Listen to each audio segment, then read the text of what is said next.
live. Okay, so how do I share? Okay, so that looks good.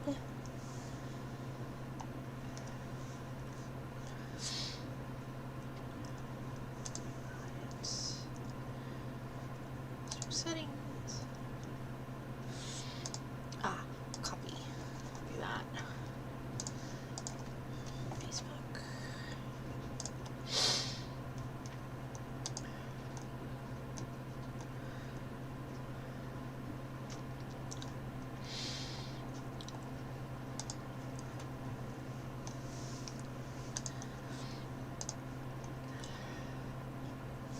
Ouch.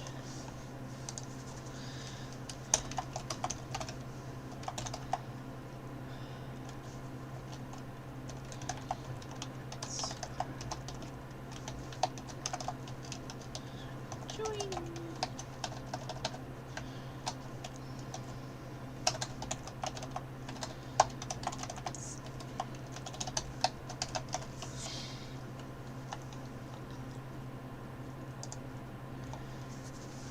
Okay. All right. So, welcome. My name's Angela, and today I'm going to be making hats on my Sentro knitting machine. Since I had my accident and had shoulder surgery, there's not much knitting I can do, but I can do a little bit of cranking on my knitting machine. So I will actually be using, today I'm hoping to make 2 hats, and I will be using Karen Simply Soft in a really nice pretty pink. And this is really old. I actually picked this up at a lady's estate sale, and from the label, this is a very old skein of yarn. So I'm using up somebody else's stash. And then I have this, which is Plymouth Yarn Encore. And I forgot the label. I lost the label, but this is Plymouth Yarn Encore, and I think it's like the,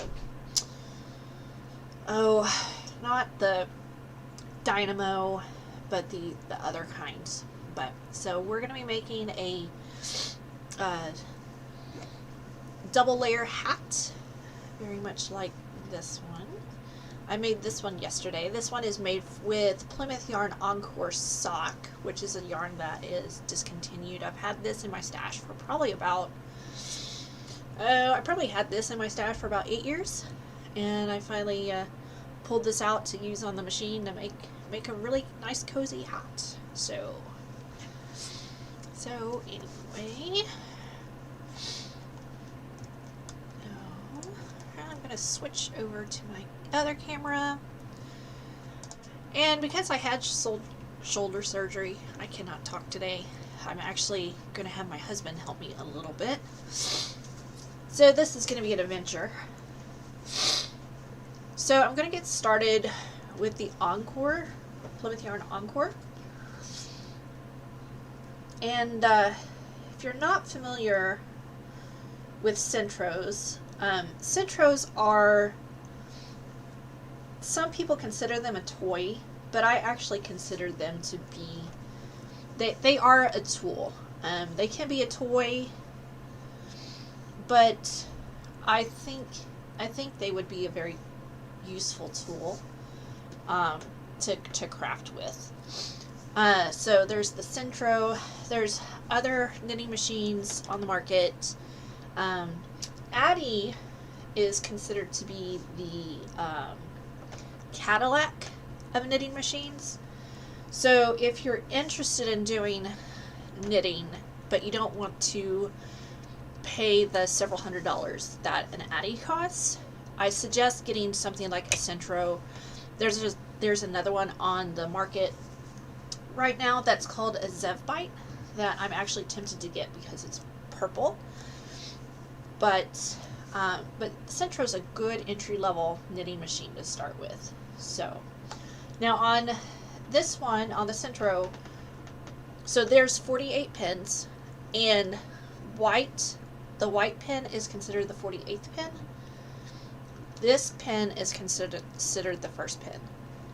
Well, when you are cranking and these pins are lowered, you can't really tell where this pin, the white pin, is, indicating the end of the row. So what I did is I actually marked with a Sharpie this bump that's in between the last pin and the first pin, and that helps me keep track of where I am in the round at the beginning of the round. So to get started, you put the ball of the yarn, I'm putting the ball of the yarn in the center of the knitting machine, and then I'm going to hang this so the tail is hanging in the middle, and I'm actually going to, with this hand, I'm going to pinch right here.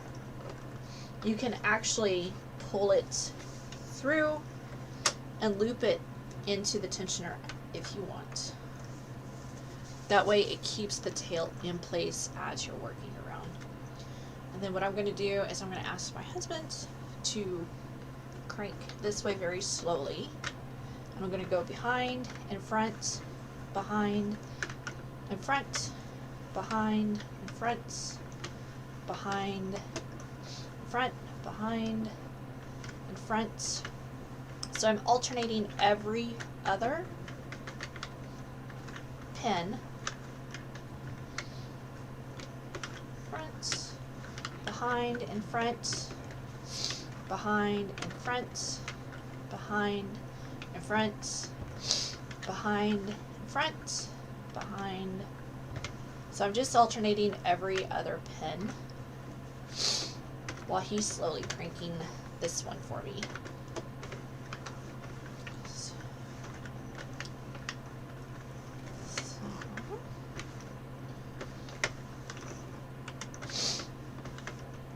Whoops.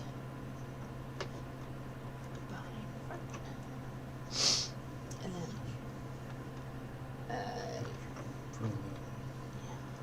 you're right. You are right. So behind and front, behind and front. Nope. In front. And then this one, the white one, is the very last one. It's going to go behind the white one. Now what I'm going to do is I'm now going to bring the ball, and I have a basket down below. I'm just dropping my ball of yarn in the basket,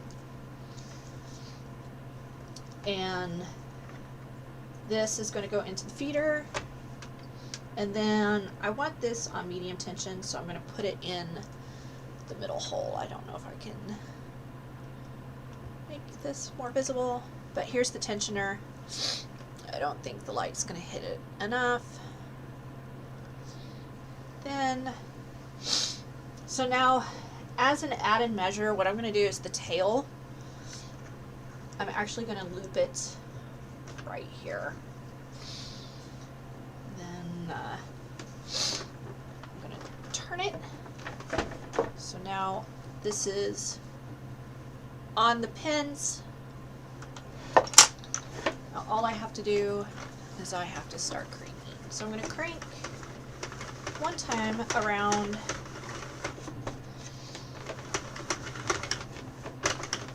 just to make sure it's working. Pull out some yarn, so you want a little bit of tension on it, but not too much tension. And then it looks like it's working. Thank you. So, alright, I'm going to get this back in frame for you. So, alright, so my goal is to make an adult hat. So I want to be 140 rows total is about what I do with worsted weight yarn. But because I'm going to be doing 2 color, this is going to have a brim. So at 70, I'm going to end this yarn, and we're going to join this yarn. So But let's get cranking. So,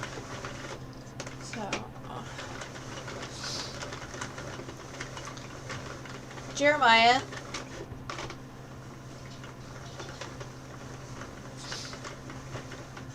Hey, honey. Let's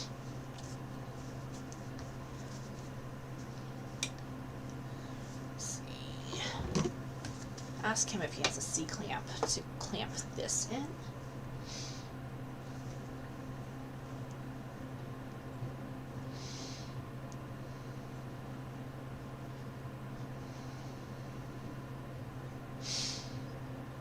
Send him a text really quick, even though he just left the room.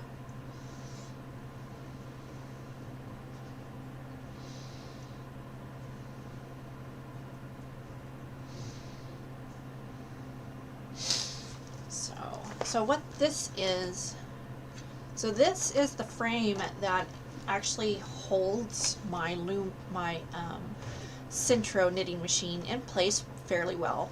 Eventually I'll be using screws to screw this in place, but right now it just still has the suction cups on the base, and it just simply fits in this, and then I can C-clamp it to whatever table I'm working on so it doesn't move around. I forgot the C-clamp, so I'm asking him if he can bring me a C-clamp. So if we'll see if that happens, and if not, I'll just hold it. Normally you would crank this with your right hand, and then with your left hand kind of control the tension of the yarn.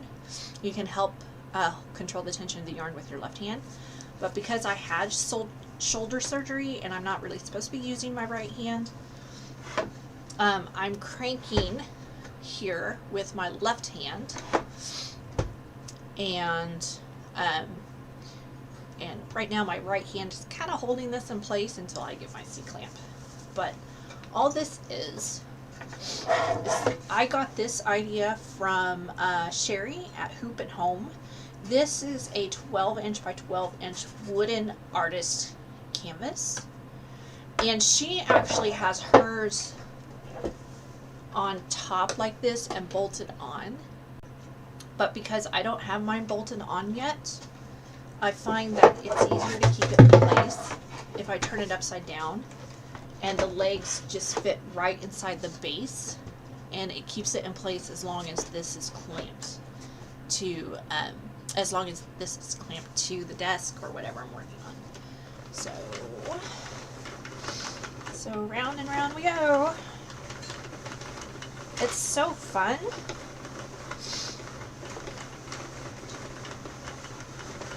To watch this. And it's a lot of fun when you can go faster. I can't go very fast because of how I am. So actually I'm actually going to try something. I'm going to try putting my yarn up here in this little basket. And see if I can turn it so I can crank with my left hand faster. So I'm going to turn this like that. Get this back in frame. Oh yeah, that'll be much quicker. So again, my right hand, I'm just going to pull some yarn up.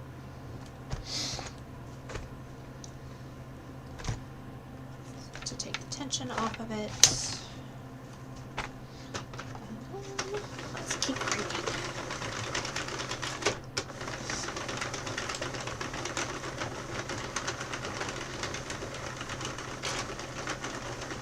So this is a worsted weight yarn, but I consider this to be a light worsted. Oh, this is caught on something. I'm not quite sure what. Oh, we got a knot. That is the danger of pulling out too much yarn at once, is you get a knot in it. So let's see if I can get this knot out.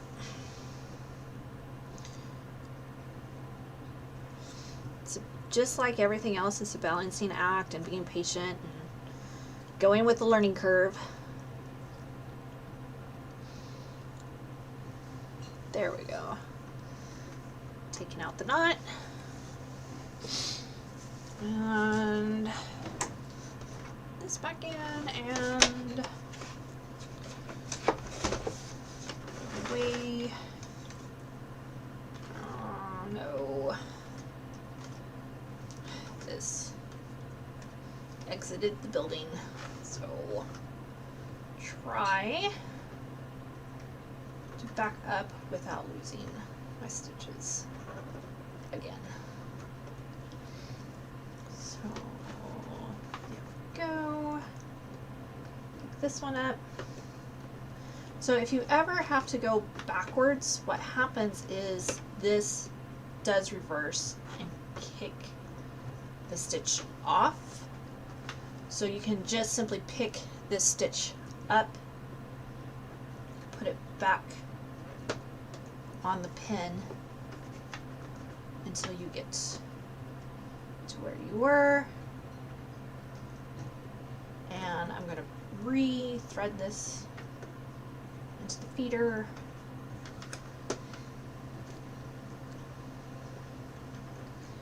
Right there. And there we go.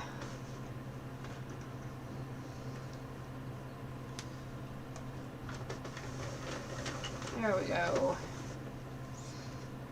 Just checking. Nope. Didn't work. So what I'm going to do is I'm going to start over. Which is fine. Which is okay. It's just part of the process. Sometimes you start and you have to stop. You make a mistake and you have to restart.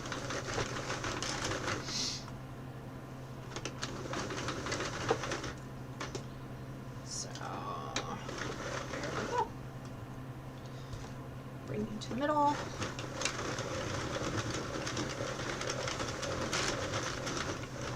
Take it off.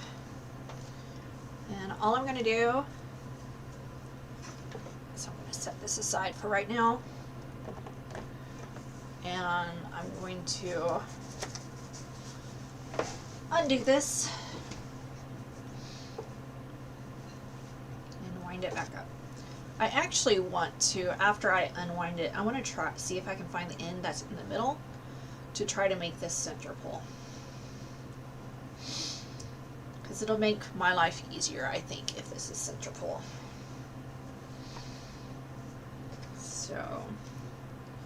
So today, where I am, it is very, very cold. We are in the Arctic vortex, and it's not as cold as some parts of the country, but it is colder than we are used to in Oklahoma. And our animals are doing pretty well, though. We have rabbits outside, we have chickens outside, we have everybody on a really thick bed of straw. We're giving them extra hay. We are going out every couple hours with fresh water because it's close to 0 degrees Fahrenheit, and the waters freeze within.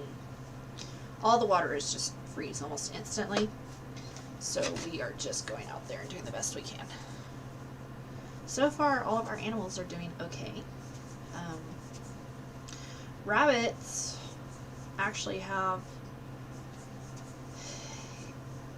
I'm not going to say they are comfortable in this, but they do have pretty good coping capabilities when it comes to the cold. Alright, so I'm going to bring this back around to where we are back last pin, first pin. Here's the beginning of the round. So again, I'm going to here. Let's see if I can do this by myself without asking my husband for help. So I'm going to go back, forward, back, forward, back. Alternates. Back, forward, back, forward, back, forward. This is a perfect example of if at first you don't succeed, try again.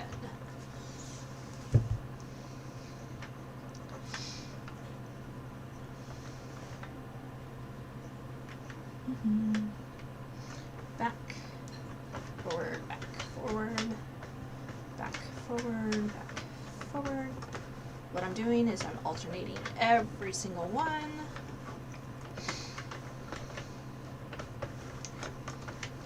Back, forward, back. And I'll know I've done it right when I come to the very last pin, which is the white pin, and I go around the back of that pin. Okay, so now we're going to bring this out of the center. Loop my tail through. And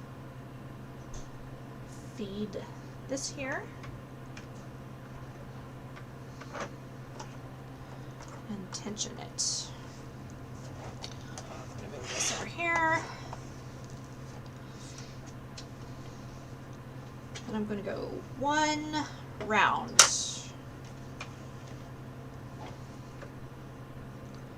Go one round away. Go one round.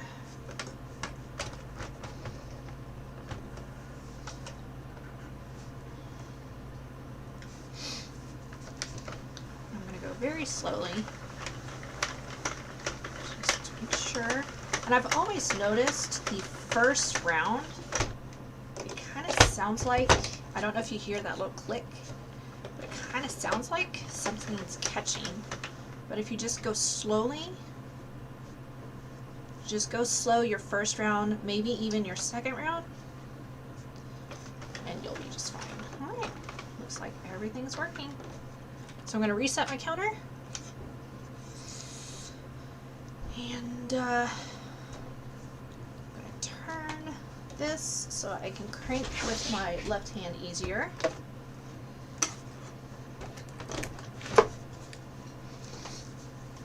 And bring this back into frame a little bit. And go very slowly. I'm going to go slowly because I want to make sure I'm doing the best I can. Because I don't want any tuck stitches, no drop stitches, no missed stitches. So this is going to take a while.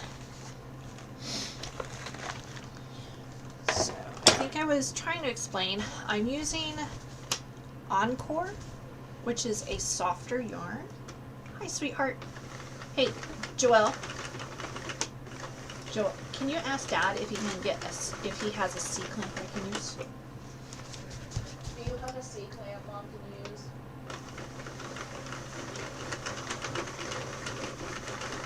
Make my life much easier.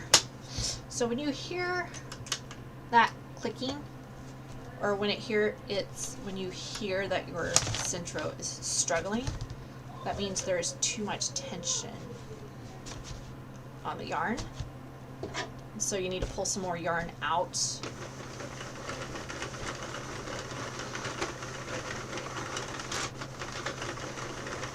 So if I was able to crank with my right hand and my tensioner was towards the front, I could have this sitting in a bucket at my feet. And thank you. Yeah, if you can see like that. I don't know if it will work.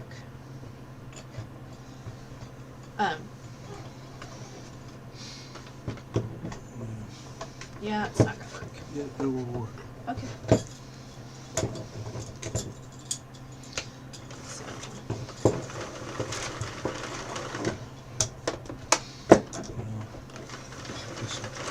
Like this. hold that up.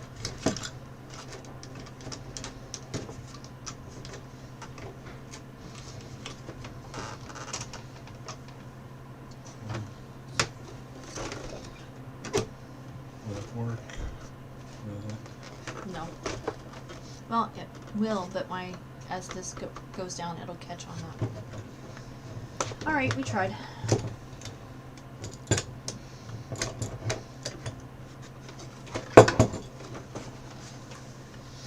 So, well, I'll make do.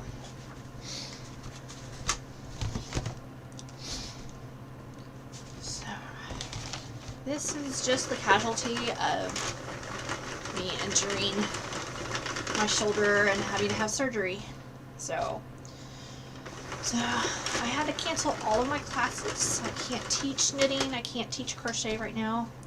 I can't knit at all because of how I hold my knitting needles. I just can't hold them at the correct angle in the sling.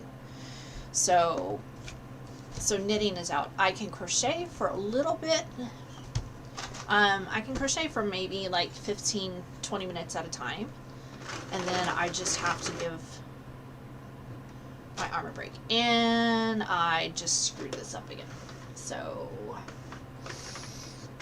let's see if I'm able to save it. Nope. Did it again too. So I actually want to, with a Sharpie, I'm actually going to do it right now. I'm actually going to draw on the side of my Sentro which way to crank, because I've done this multiple times. I'm so used to cranking away from me with my right hand that my brain just automatically says I've got to crank away. Alright, so we're going to do this again.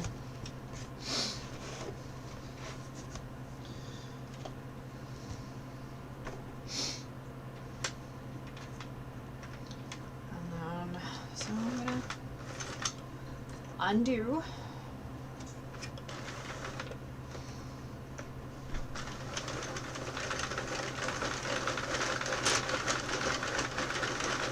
And this is a common mistake to make learning your machine as well, is accidentally cranking the wrong way and dropping stitches. Now, if my arm wasn't in a sling, I could probably successfully pick those up because I would be able to hold the crochet hook and manipulate those stitches I dropped. But because I can't, my arm is pretty much immobilized. The only thing, I barely have use of my hand. So here we go again.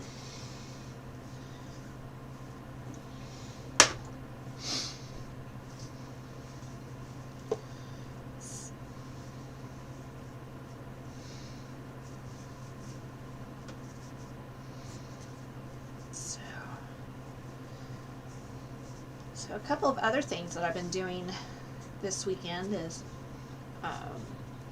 I went to a baby shower yesterday, and then one of our daughters had a birthday. Her birthday was yesterday, so we went skating. We took her skating. She's actually our oldest daughter, but she loves skating. So that's what she wanted to do, and that's what we did. Okay. Alright, so I'm going to wind this up again. Again, I'm going to try to find the center once I'm done winding this up. Hi, sweetheart. Who are you talking to? Yeah. If you want to watch, you can, but if not.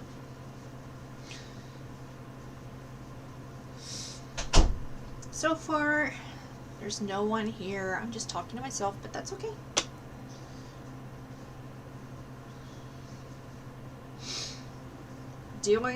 Trying to do what I love, which is play with yarn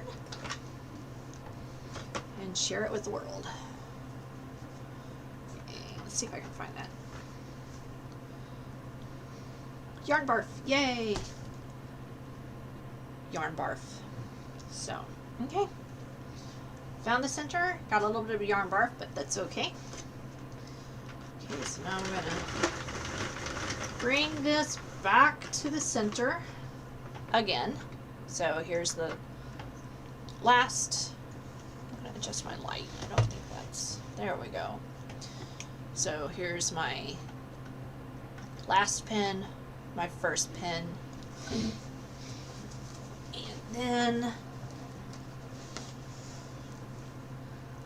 then here we go. Actually gonna turn it this way so I can better work this.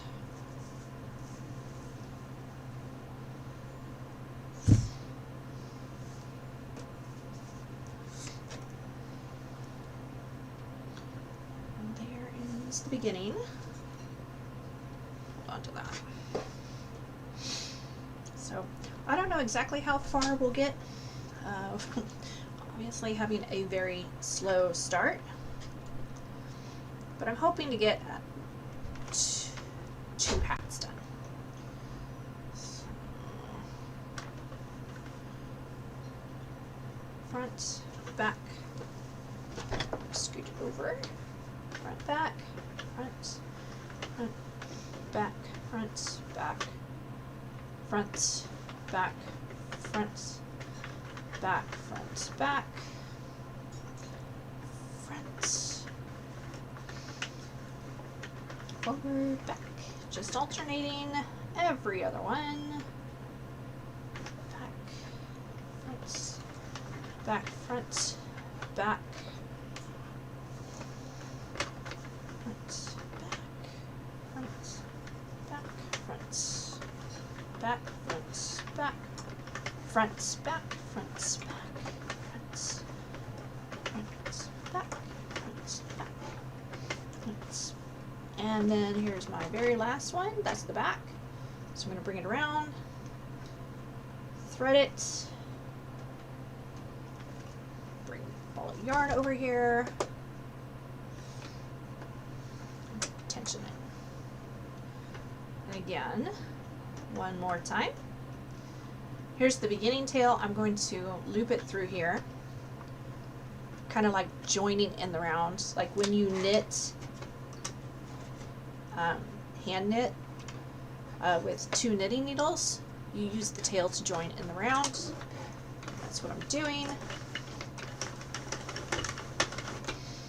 Again, if you notice, the first round kind of sounds like something's catching. Just keep going very gently. You don't want to force anything on your Sentro. If you are working and your Sentro is just struggling, most likely it's the yarn. Centros do not like what I consider the workhorse yarns, like Red Heart Super Saver, or anything that's if it feels rough on your hands when you're working with it, it's probably not going to be something your machine's going to be happy with. If it's something like this is Encore, the Plymouth Yarn Encore is absolutely amazing for the Sentro. It's an acrylic wool blend. So it's got nice, it's soft, but it's also the wool adds to the softness and the elasticity. But the acrylic makes it washable. So it's an acrylic wool blend, and it works amazingly well with the Sentro knitting machine. Also, like the Karen, the Simply Soft works well. This is what I did yesterday. The Encore sock, like this is Encore, which is a DK weight this worked amazingly well for the Sentro. So if you're ever having where you're cranking along and it just sounds like your machine is struggling, it's either A, your yarn is caught on something, or B, it's just a very rough yarn and your machine doesn't like it. A lot of people, I'm in quite a few groups, and people will, and there will be people who they'll get a Sentro machine and they're all excited, and then they'll just grab the first thing they see, which means they usually go to Walmart and they see some Walmart mainstay, or they see Red Heart Super Saver, and they try to run that through their machine, and their machine just hates it. And so there's a lot of mistakes, there's a lot of drop stitches, or the machine just does not work at all. And so they post their frustrations, which they're valid frustrations, but they blame the machine, which if they just try a different yarn, a yarn that's softer, or something that's more of a baby yarn, I think the machine will be much happier, and they'll be much happier with the results. So, okay. Alright, so let's see if third time is the charm, and see if I can keep momentum here and not accidentally go backwards. So my goal is with this yarn to get to 70 rounds. It's actually quite kind of mesmerizing to watch as this grows, to see the different colors, how the colors in the yarn interact.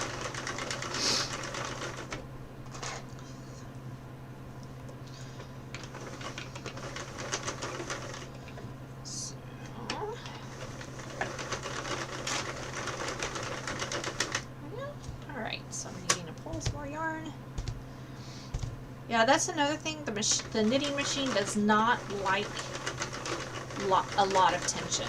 So there's tensioners here, so you can adjust like tension levels. So like if I had a really fine yarn, I would use this. Because I want this to be a little bit snug for an adult, I'm using medium tension. Or if I wanted it really loose, I could use the larger tension. But anything other than this tension, like the machine does not like at all. So I always like pull a decent length of yarn to feed the machine from the ball or the skein. And then I can crank a while. And then I'm going to pull some more. Eventually, so much of the interior of the center pull will be used up that there's almost no tension pulling out of here at all, and I wouldn't have to do this. But I'm going to just keep doing this and just keep going. This is so pretty.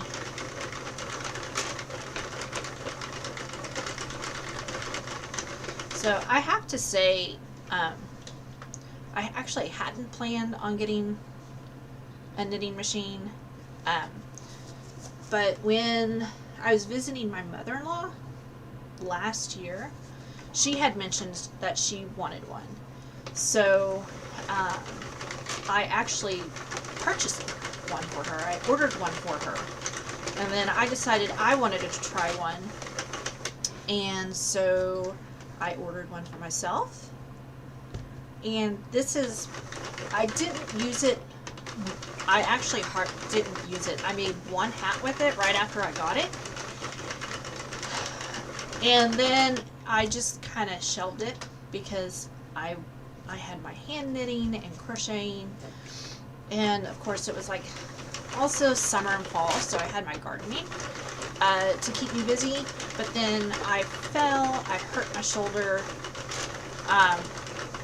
and I couldn't knit or crochet. I couldn't do anything. And so I finally got to where I could do this, and and this is what helped me to keep sane. I can, while my shoulder still rehabs, I have to keep my arm pretty well immobilized. I can't move much. I can use my hand to kind of grip things, but it's not very comfortable. Which is why I want to bolt this to this board, and then C-clamp it in place, so I don't have to hold it.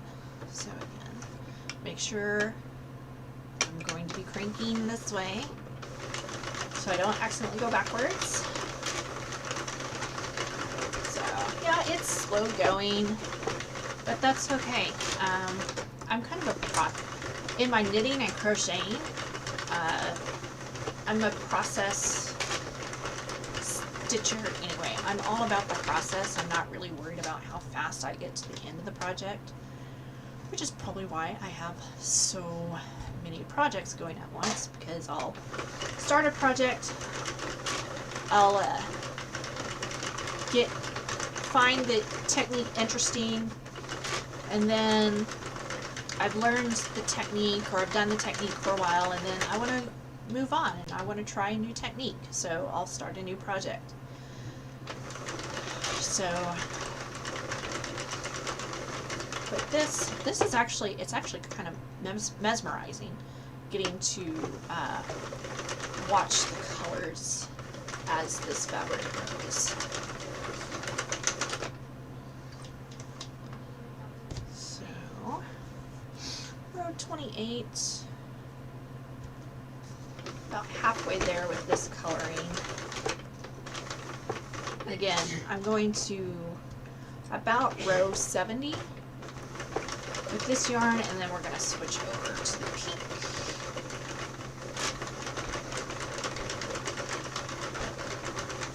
So this is going to be interesting though. So this wool, or this yarn, is a wool acrylic blend, and the Simply Soft is 100% acrylic. So it should work well together. It should be okay working well together. I'll just get this back over so you can see the counter.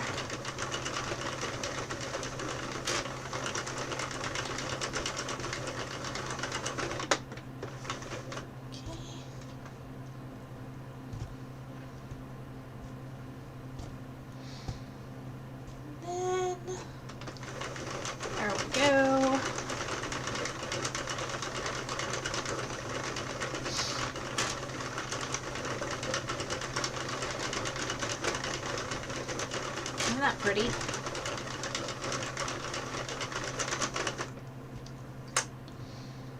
Color spun.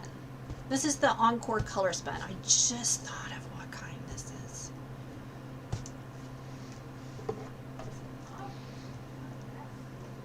So, anyway, away we go.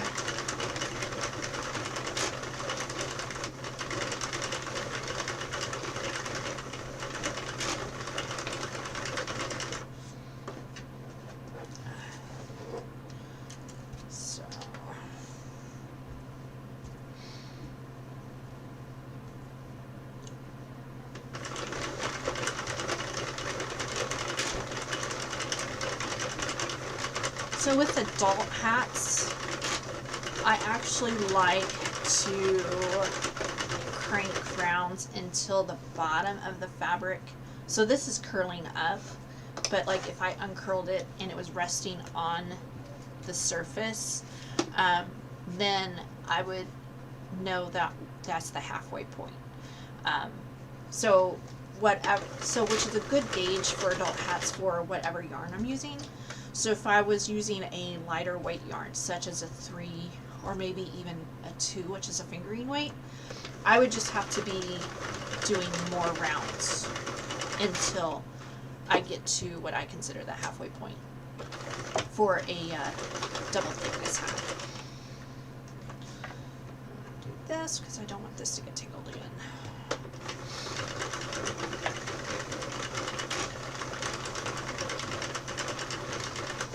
But with worsted weight yarn for most of them, I've done enough that 70 is pretty good halfway point. So like my adult hats, I like to do 140 rounds total. So again, there's nothing like special about, like, I'm not an expert on making these on the Sentros or the knitting machines. It's just my experience. There's a lot of YouTube creators, content creators that have tutorials or patterns that they actually sell, that have a lot more, that are much more knowledgeable than I am.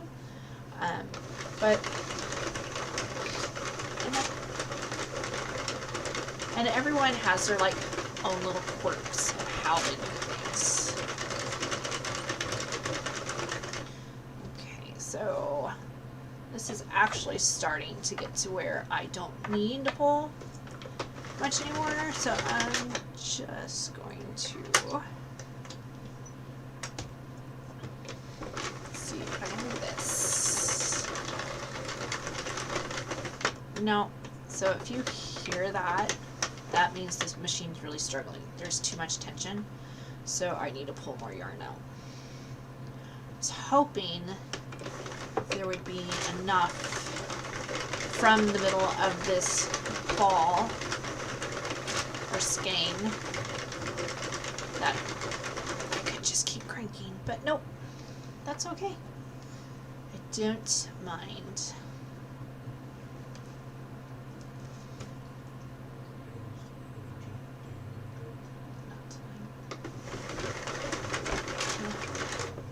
Huh? I'm okay with you going. Yeah.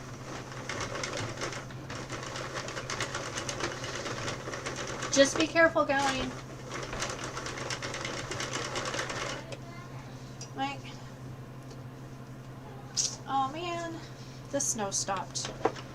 It was snowing. It was absolutely gorgeous earlier.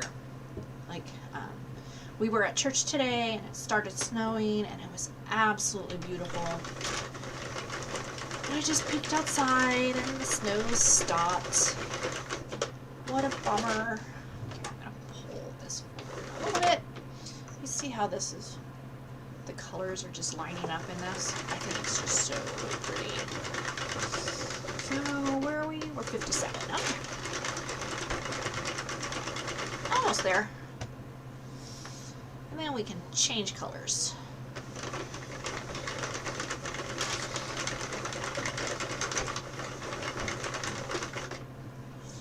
Make sure that doesn't knot up. Okay. Well, I can just keep going.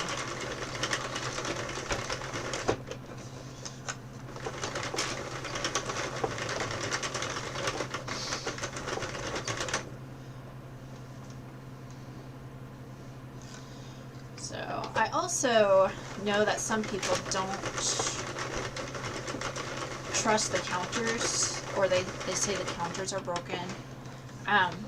In my experience, and it's like nothing against them, and I'm not saying that the machine could be faulty and the parts could be faulty, but when things seem to not be working, again, it goes back to the yarn that people are using and the type of yarn they're using. So, yeah, we got a knot here again. So, yeah. So, if I kept going with this knot, it would just cause all sorts of problems. So, Do we still have that water filter picture? I don't think so. Hey, can you get this knot out, Yeah. please?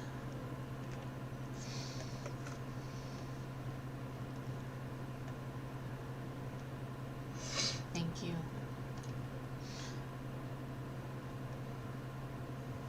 Thank you so much. I went in the middle. There you go. Thank you. Got it? All right, you guys going to the gym? Yeah. All right, have fun. Be careful. Well, apparently I'm Well, no, I would hope not. So, yay, I got a knot out, and I got restarted, and I'm still going the correct way, so I'm not undoing anything. Alright, and 3 more rounds. So you see, we're just at 67, and this is already hitting. So I'm right about my midway point. So I'm going to only do until the beginning of the next round.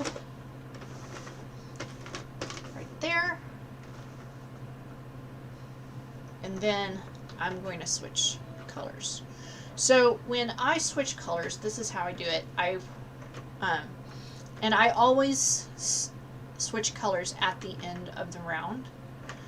So what I'm going to do is I'm going to snip, and I leave a pretty decent length of yarn here. And I snip it. And then I leave this in front of the last peg. And then I'm going to pull this through. And then I'm going to take my new yarn, which is the Simply Soft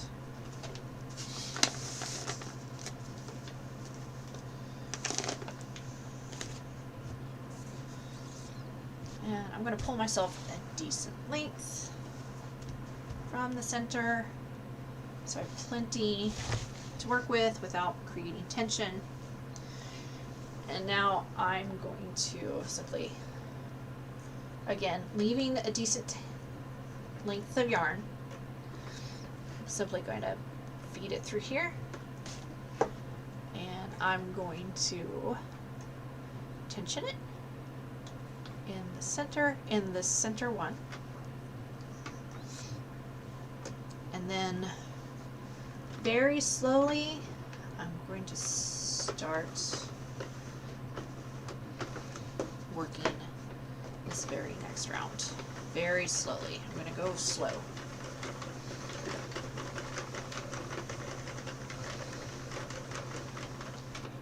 And now we're back to the beginning. Now there are, watching quite a few makers, some people tie this immediately. Some people wait until they finish the hat completely and take it off, and then they'll come back and tie this. What I do is I will go 4 or 5 rounds, and then I will tie this. But as added security, not only will I tie it, when I take the finished hat off, I will come back and actually weave these tails in. So just like as if I was hand knitting this hat and I was joining a yarn with this hand knit hat, I was joining a new color. Normally I would join and then come back and weave in the ends, and as added security, that's what I'm going to do too. Alright, so also because this is dragging on the surface, the fabric dragging on the surface kind of makes it harder for the machine. So I'm going to, some people do what's called a jelly roll, some people do what's called a donut roll. So I'm just with the best I can, with one hand, roll this up the best I can. This kind of reminds me of like a sweater neck, and as the fabric grows, I'll just keep rolling this up. So, alright, so I'm going to, one more time, go very, very, very, very slow. Get some more. And then create some more length. Go slow. And now we can go a little bit faster. And away we go. 140. So, alright, so I'm actually going to take a quick nature break. So even though no one is here, be patient, I'll be right back.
Okay, I'm back.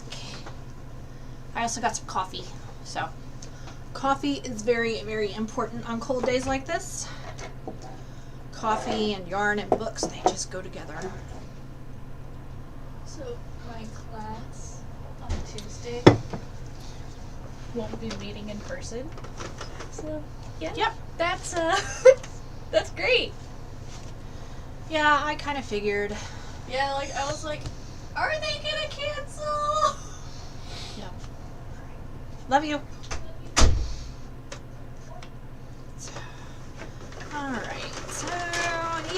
am going the right way. Did not make a mistake. Here. Alright, so you see here's the gap where this is where I join the new yarn. I'm actually going to do, I'm not going to knot it too tight because it will actually cause it to pucker. But I'm just going to, the best I can with one hand, I'm going to knot it. And then what I will do is I will come back, I'll kind of tighten this up and adjust it. So when I take this off, I'll look at the other side how it looks and adjust how tight this knot is. And then when I'm done, I will weave in the ends with a yarn needle. So, great.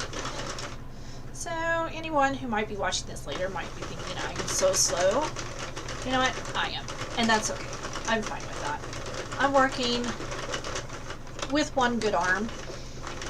If I was cranking this with the correct hand, I'm sure this would be going much faster. If I could use both hands, I'm sure this would be going much faster.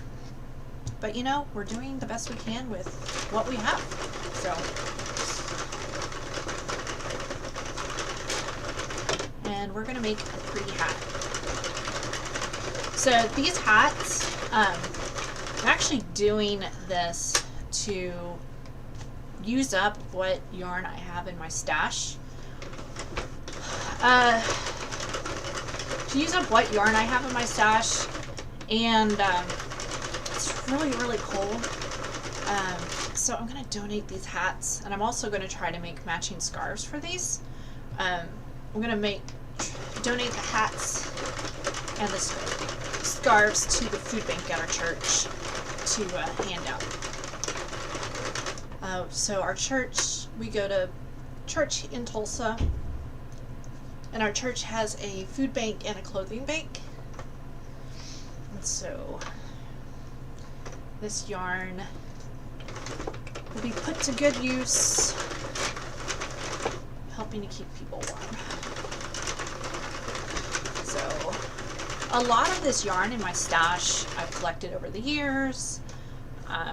You know, for projects I intended to do and never started, or I got halfway through the project and decided I really did not like the yarn, or I'm sorry, didn't like the project, or the yarn just was not working for the project, so I got a different yarn.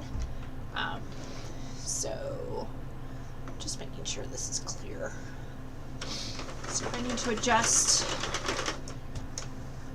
So I actually have 2 totefuls over there behind me, and then I'm going to switch really quick.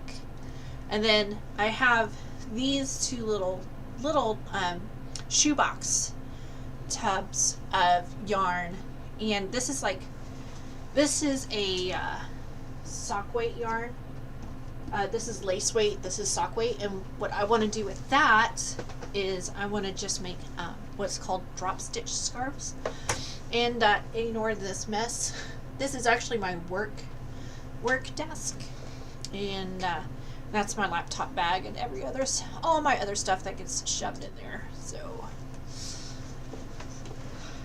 I have quite a bit of yarn to go through, and if I can put it to good use, helping people stay warm.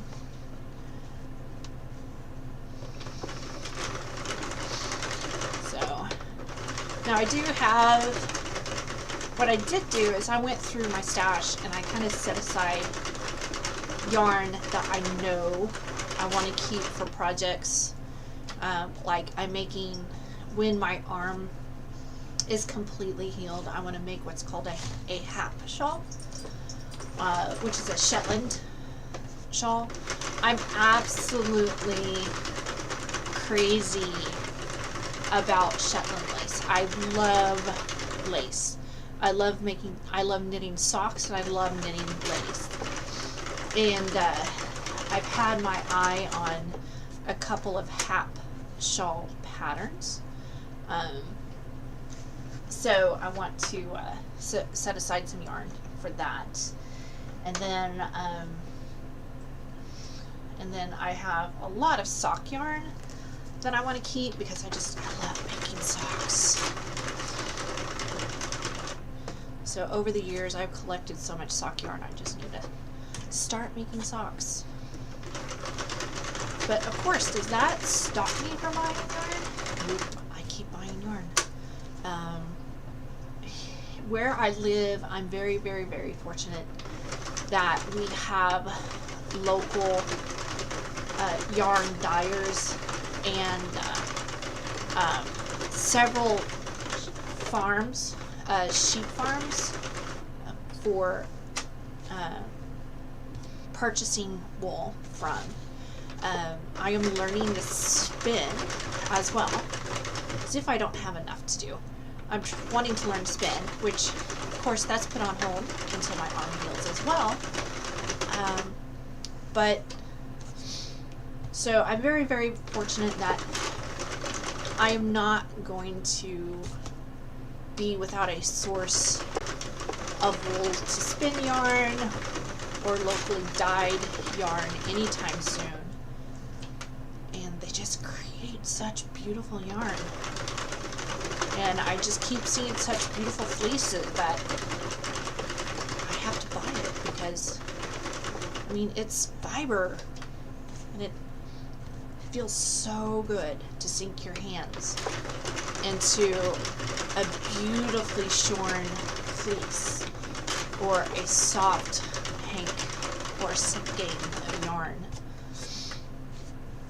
So, alright, we're at 100, so we got like 40 more rows about.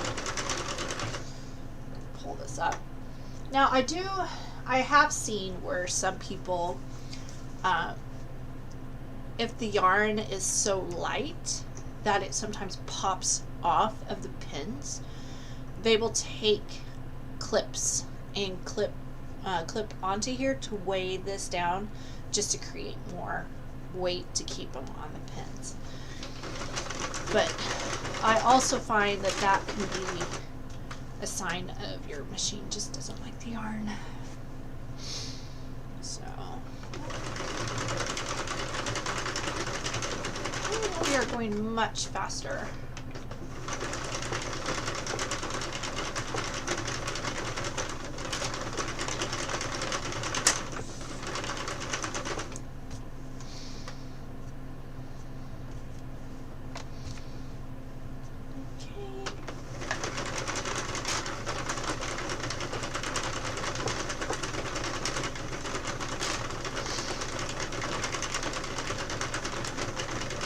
So if you're watching this later and you've made it this far into the video, tell me, like, do you have any local yarn artisans in your area? Do you have a source of locally produced wool or locally produced yarn? Like, who are your favorite sources of yarn? I know most people, like, when they're doing knitting for charity, that they just go and they use yarn from Hobby Lobby or Joann's or Michael's just because it is more economical. But and I get that. But for me, I've had so much yarn just sitting in my stash for years unused, so I might as well use it. Even the socks. This machine's really liking the Simply socks.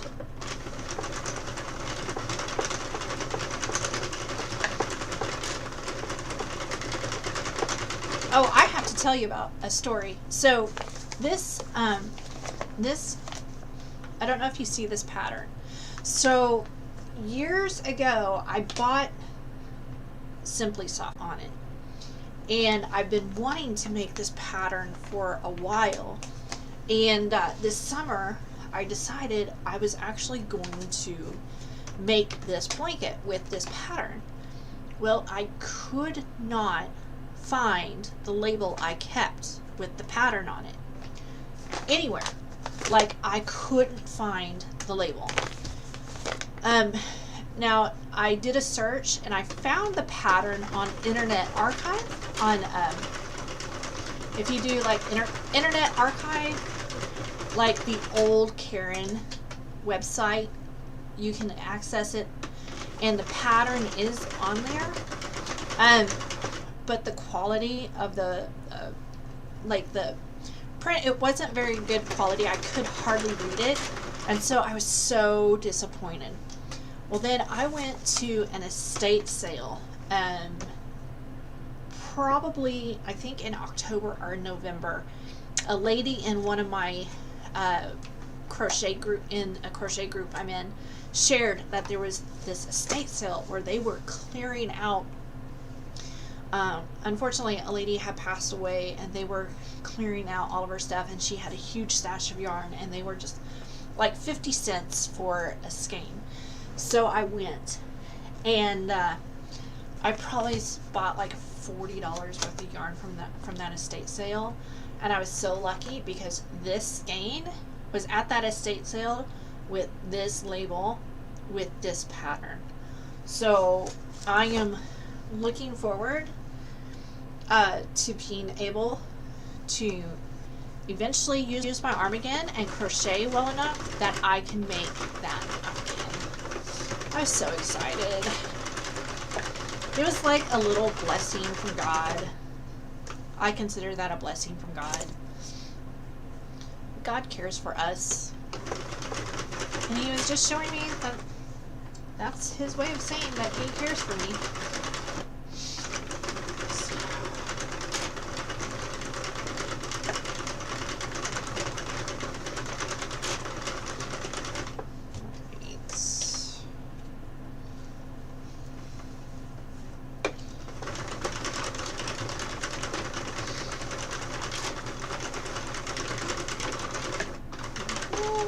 Almost there. We're like 123. Less than 20 rows to go.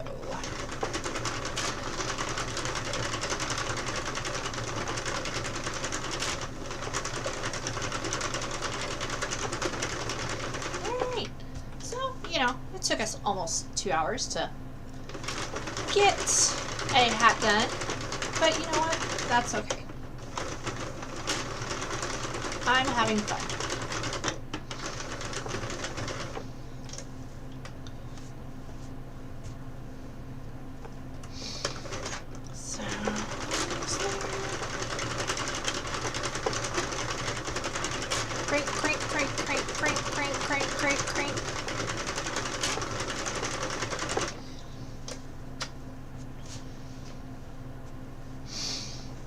Alright, 10 more rows.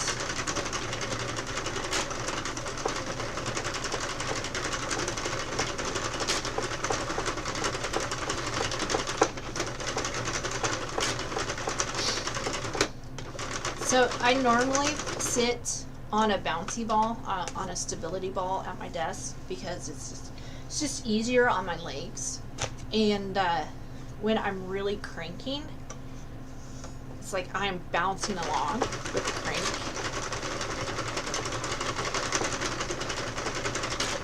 Almost like Tigger.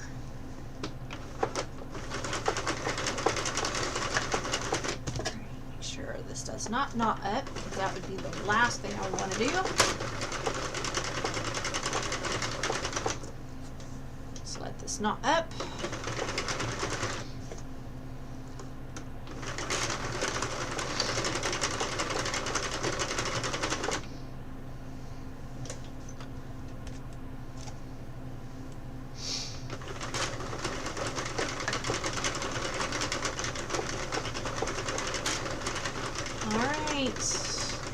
So when I finish this round, I want to make sure that I'm finishing right at this pin. And so now what I'm going to do is I'm going to cut a length of yarn that is about the around the diameter of my machine. Just to make sure I have enough. And then turn this because I'm going to need to be able to access these pegs with my left hand. Push that more. So I'm going to show you what I do to finish off. I'm going to untension this. And I'm going to bring, again, making sure this is around that very last pin. I'm going to bring this to the center, which this is not cooperating. Come on. Come on. Into the center. Into the center. Into the center. Thank you. I think I have static. The air is so dry. It's creating such static. I cannot. Like, we have snow, but the air is still so dry here in Oklahoma. I think since my surgery, because I can't, since my surgery, I can't wash my hair very well. So I'm using a lot of dry shampoo and leave-in conditioner. I've probably gone through 2 bottles of leave-in conditioner. So I'm trying to find, I think I lost it. I have a darning needle that I absolutely love, but I believe I lost it. So, oh, nope, there it is. So I like these metal darning needles that have a bent tip. The ones I really, really like are made by the Haya brand. So what I'm going to do is I'm going to use my right hand to help me just a little bit. But I'm going to thread this through. And then with the yarn in the center, so what I'm going to do is I'm going to crank this moving forward, and I'm probably going to go 4 or 5 pins beyond. And then I'm going to go right here. This is that very first stitch. Okay, here was the last stitch we did in the round, and here's the first one.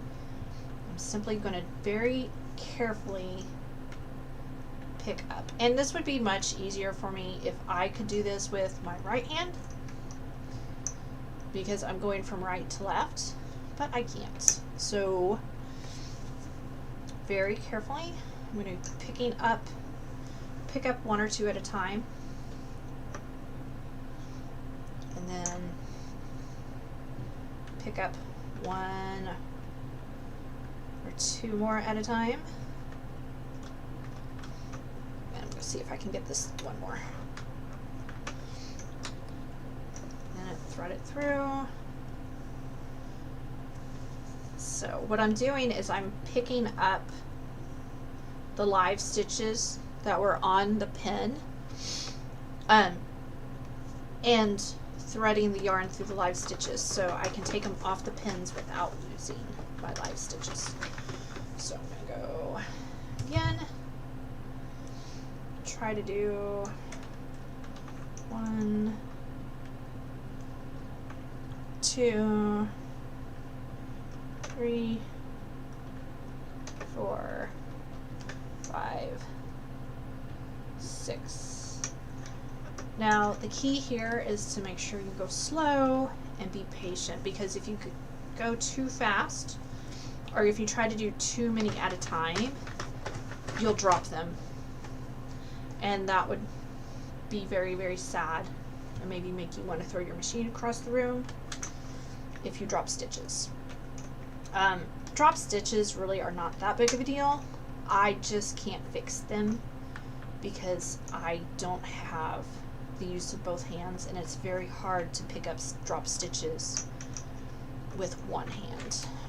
So just go very slowly and pick up, and I'm picking up from the center out. So if I wanted to, I could just go 1 stitch at a time.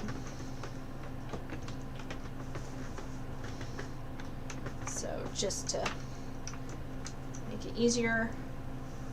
I'm going to go very, very, very slow. Almost halfway done. Just pick it up one stitch at a time. My yarn, oh, there's so much static.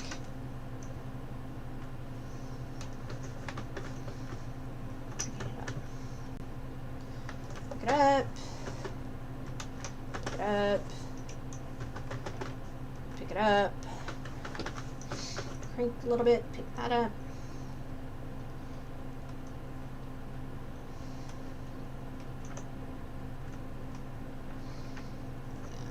Pull it through. I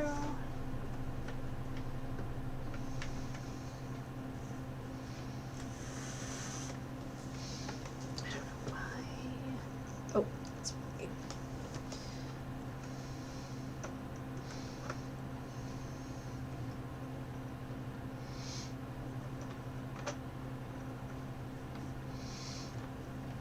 Got caught on something.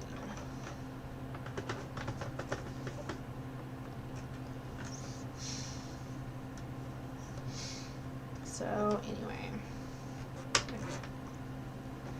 and I got this caught on something. What did I get this caught on? Is this not wanting to release? Not wanting to release, is it?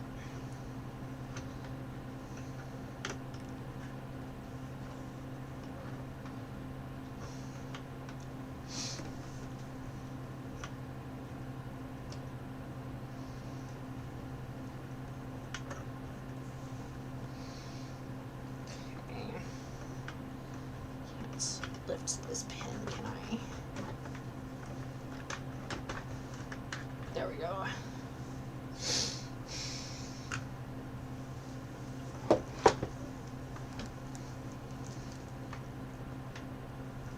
So that actually caused me to drop this stitch right here.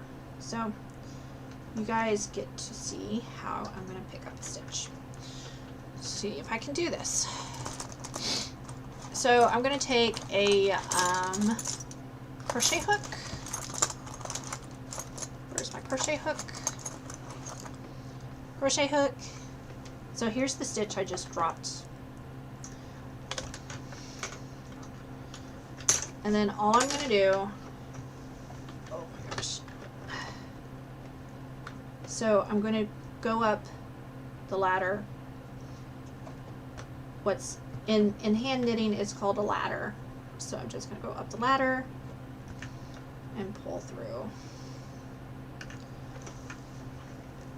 And I'm going to put this back on this pin right there. I'm going to look, make sure I didn't drop another stitch.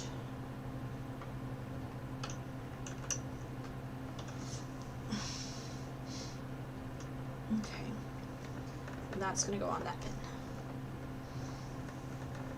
Okay. So, that was not very comfortable, but I was able to do it.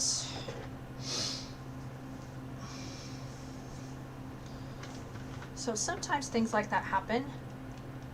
Oh, this one's trying to drop off, so I'm going to pick it up, put it back on the pin. And again, very patiently.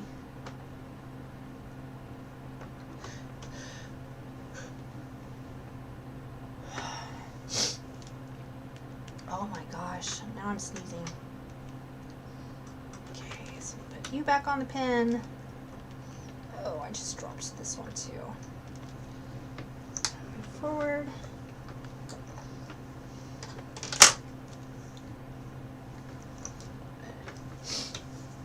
Okay, I get to pick up more stitches that dropped.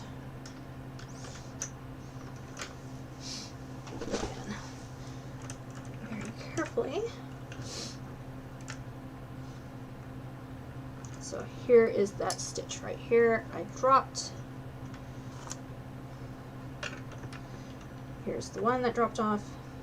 I'm going to re-loop it through. I'm going to put it on that pin.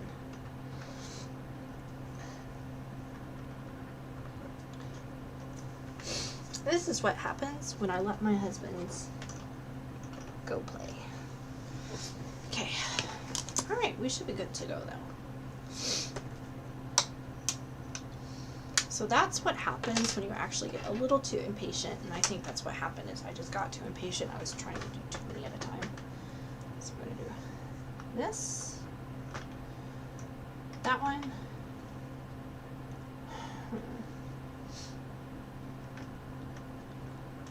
that one up.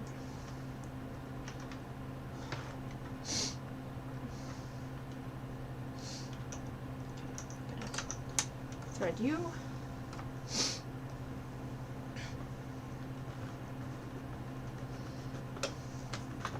Please don't drop off. Okay, you. Unhook. You.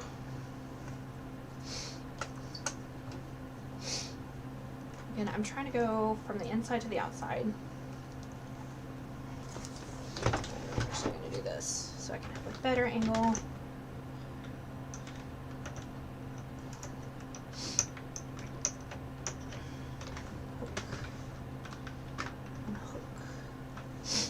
Dadgummit.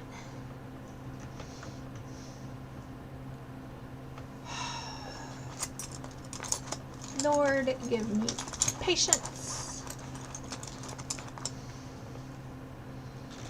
I promise y'all, I have done this a few times. Okay, so that dropped.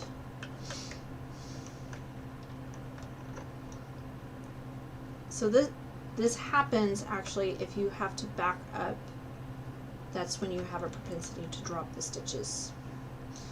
So if you have to, or if you accidentally reverse crank, that's how you drop the stitches. Alright, I think, yep, I dropped this one. So we're gonna do a fix.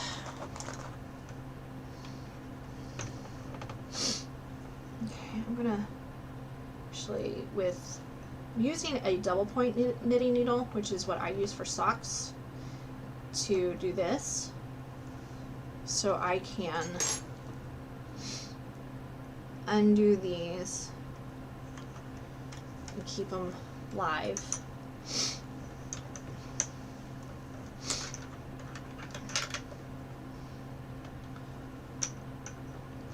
So this knitting needle is going to hold these stitches while I come back and pick up this drop stitch.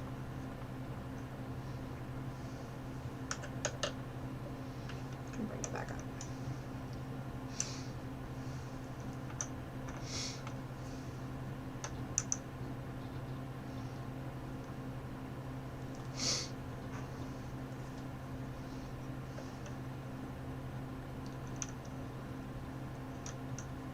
The last thing, like we spent all that time making this hat, we don't want to let any drop stitches go.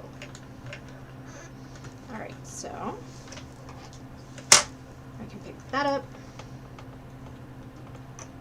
off my needle, off my hook, and I can pick these stitches up off my knitting needle.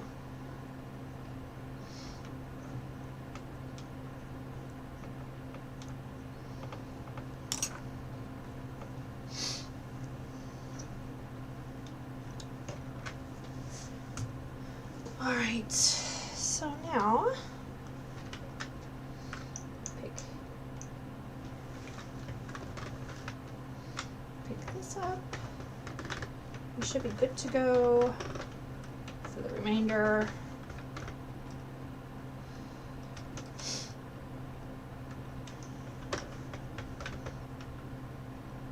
Pick this one up, this one up. That one up. We are almost there, guys.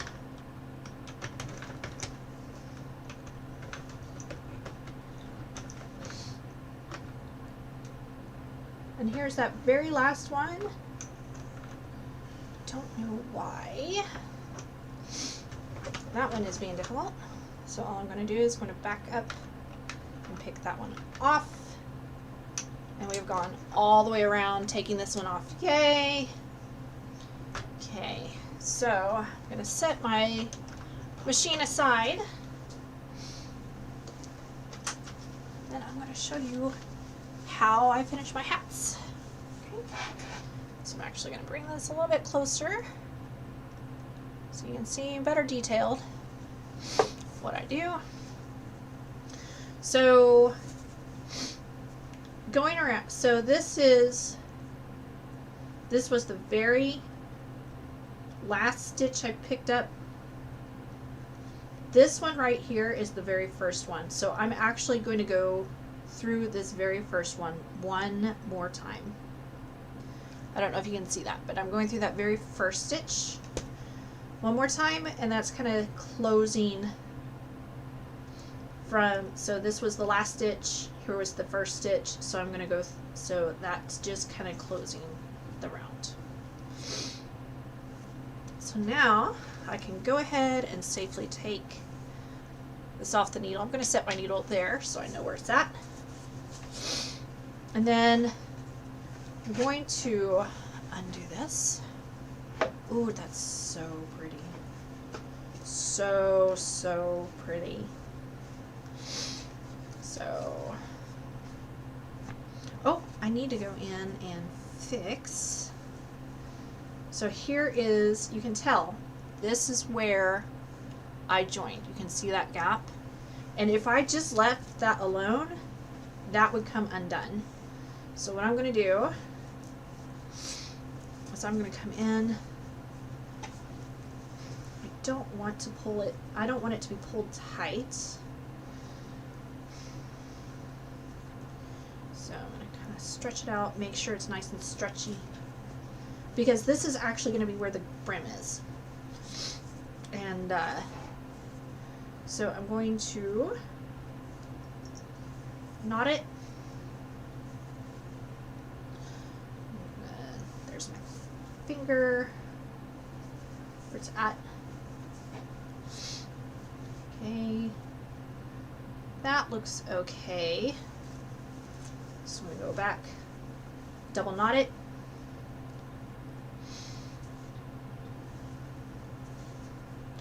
And I'm actually going to triple knot this one more time.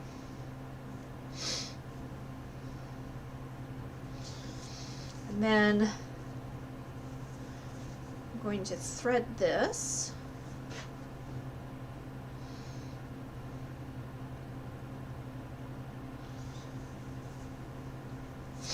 And I'm going to take the time to weave in this end here, but not too tight.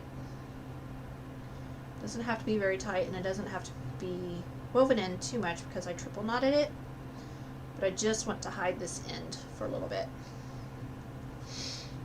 Oh, get my hair out of the way.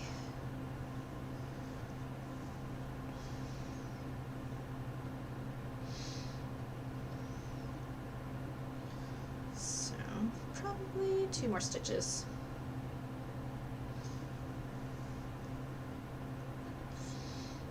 For that.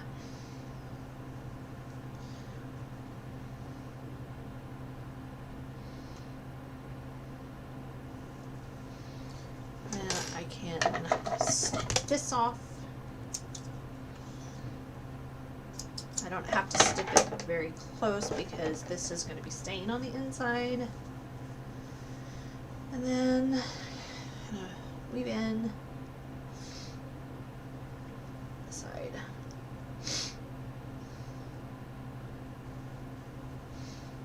And again, I'm going to try to close up this gap where I joined by weaving in my ends here. So sock knitters are very familiar with when we create a gusset, we sometimes have a gap where the gusset is, so we just stitch that up by weaving in the end.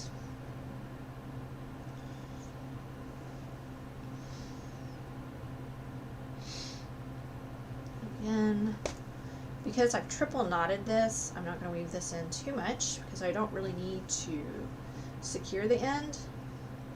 I'm just doing this to be a little bit extra cautionary. And then I'm going to snip this. Alright, so now I'm going to right side out. I'm going to kind of stretch it, because stretching it kind of sets the stitches in place. And then this, isn't that pretty? Oh my gosh, that is so pretty.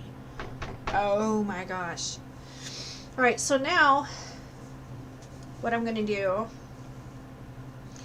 is I'm going to determine which side I want to be the outside. So this color I really want to be on the outside. So what I'm going to do is this is going to be the inside. And so I'm going to kind of line up where the tails are. Kind of move it around so the tails are kind of lined up, make it lie flat. And then I'm going to reach, I'm actually going to turn it around so I can do this with my left hand. So I'm not using my right hand. I'm going to reach in and I'm grab the beginning tail right here. And I'm going to pull this through. I'm going to bring it, basically fold it on itself. And what I want to do is I want to match up the tails as close as I can. Here's the ending tail right here. Here's the beginning tail right here. And I'm going to match them up as best as I can. And what that does is that helps to ensure that this is not twisted on the inside. So when you close up the ends, there's like not going to be any weird puckers or anything. So I'm just trying my best to smooth this out. Again, I'm going to kind of stretch this. And then first thing I'm going to do is I'm going to close up this one.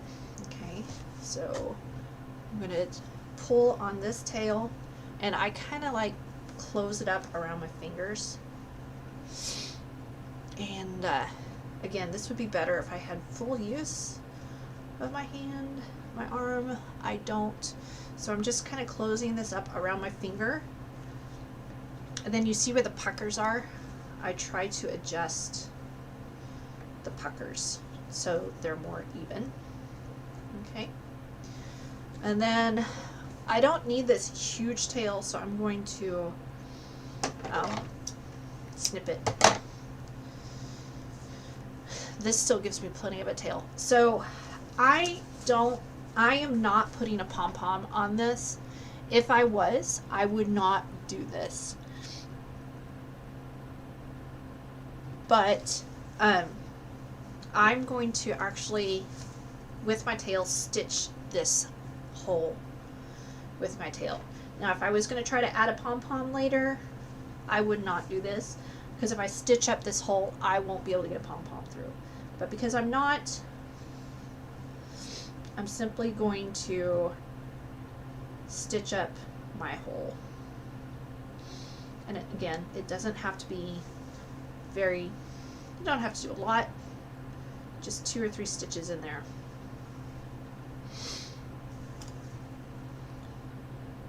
Now if I was adding a pom-pom, I would leave this hole open. That way I could, with a crochet hook, go in and thread the pom-pom elastic through. Okay, so closed up that hole. Now here's the inside hole, the inside edge, what I consider to be the inside. And here's the tail.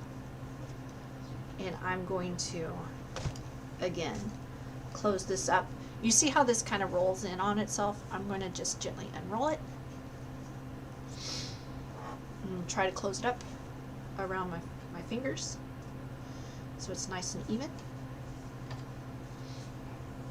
And again, if you had dropped stitches, this is where it would be really evident that you dropped stitches, and you would probably lose your mind.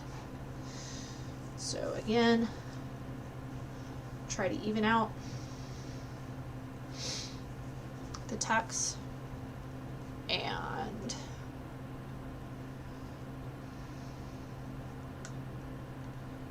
then I don't need this humongous tail, so I'm going to snip this tail. And again, I'm going to, one more time, if I was going to put a pom-pom on this, I would not do this part, because I want this hole to kind of be open so I could thread a pom-pom through. But I'm going to stitch this hole closed.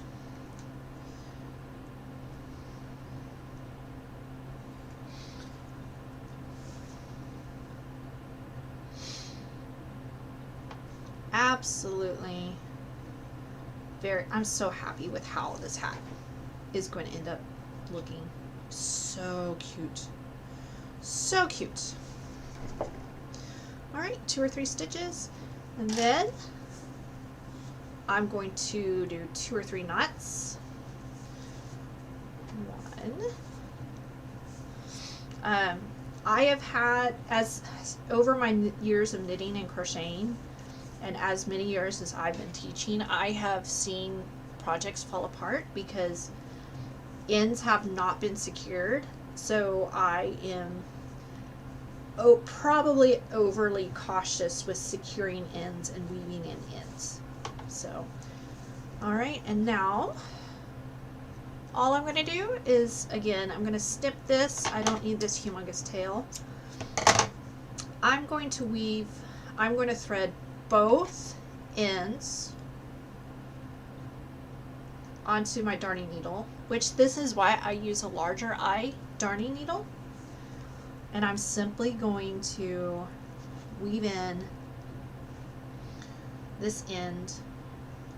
And I don't know if you can see this, but what I do is, like, I will pick a column of stitches, and so these stitches have what are called legs, and I just kind of pick up and thread through the legs of the stitches in that column. I don't know if you can see that. And this will cause them to show, the ends to show, but because this is going to be the inside, this is not going to be a reversible, this is going to be the inside, I'm not really worried about it. And you can tell they're barely visible. Now, if this was going to be a reversible hat, what you would do is you would hide the ends inside. What you would do is you would thread on the inside and hide the ends on the inside in between the 2 layers. So, now even if I made this reversible, that really would not be that noticeable. And I'm just going to snip that. And for the final step, right side out. Ta-da! I'm going to fold up the brim for that super cute adult. Alright. Thank you guys for hanging out with me. This was a lot of fun. A lot longer than what I anticipated. But we had a couple bumps and, and I am still recovering from surgery, so I'm super happy how this turned out. Right. Remember, as you go through life, make your life fantastic, one stitch at a time. My name is Angela, and I look forward to seeing you again in the future.